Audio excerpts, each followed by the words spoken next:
বান্দরবানে এলজিইডির অর্থায়নে সড়ক নির্মাণ কাজে ব্যাপক অনিয়মের অভিযোগ উঠেছে। টেন্ডারে কারসাজির পাশাপাশি সড়ক নির্মাণে ব্যবহার করা হচ্ছে নিম্নমানের সামগ্রী। অভিযোগ অস্বীকার করে প্রয়োজনীয় ব্যবস্থা নেওয়ার আশ্বাস দিয়েছে এলজিইডি কর্তৃপক্ষ। এইচএম সম্রাটের পাঠানো তথ্য, চিত্রের ডেস্ক রিপোর্ট। স্থানীয় সরকার প্রকৌশল অধিদপ্তর এলজিইডির অর্থায়নে প্রায় 7,18,00,000 টাকা ব্যয়ে বান্দরবান সদরের টাইগার পাড়া হয়ে রেইসা আর্মি ক্যাম্প সংযোগ সড়ক নির্মাণের কাজ বাস্তবায়ন করছে ঠিকাদারি প্রতিষ্ঠান ইমো কনস্ট্রাকশন। প্রায় 4.5 কিলোমিটার দৈর্ঘ্যের এই সড়কটি দুর্গম এলাকায় যোগাযোগ ব্যবস্থার উন্নয়নের লক্ষ্যে নির্মাণ করা হলেও মানা হচ্ছে না কোনো ধরনের নির্মাণ বিধিমালা। সড়ক নির্মাণে বালির পরিবর্তে ব্যবহার করা হচ্ছে পাহাড়ের মাটি, পুরনো ইটের ধোয়া ও নিম্নমানের পাথর। করা চাই না করা বলা, ওটা সবচেয়ে ওইগুলা 2 নম্বর ঈদ দিয়ে তো নিম্নমানের সামগ্রী এখন ব্যবহার করি, এটা তো 6-7 বছরে টিকবে না। এখানে যে ইটগুলো দেখা যাচ্ছে এগুলো হচ্ছে একটু নিম্নমানের আছে।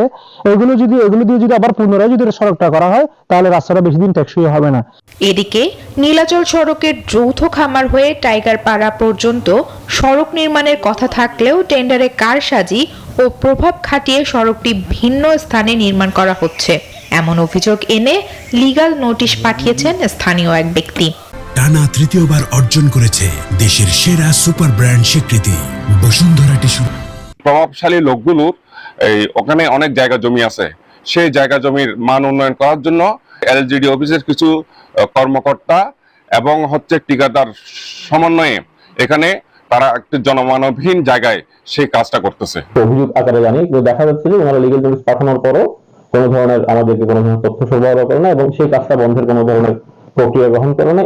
এ বিষয়ে পার্বত্য চট্টগ্রাম উন্নয়ন বোর্ড জানিয়েছে, সড়কটি উন্নয়ন বোর্ডের আওতায় থাকলেও পরবর্তীতে তাদের না জানিয়ে নতুন করে সড়ক নির্মাণ কাজ করছে এলজিইডি। এলজিইডি কর্তৃক রাস্তাটি উন্নয়ন করা হচ্ছে, কিন্তু আমাদের পার্বত্য চট্টগ্রাম উন্নয়ন বোর্ড থেকে কোনো অনাপত্তিপত্র নেননি।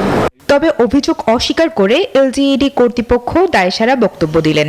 2টা সড়কে টেন্ডার হয়েছে, একটা হচ্ছে চলমান, যেটা বিষয়ে আপনি কথা বলছেন, ওইটা হচ্ছে সিএইচকে আরআইডিবি প্রজেক্ট থেকে টেন্ডার হয়েছে।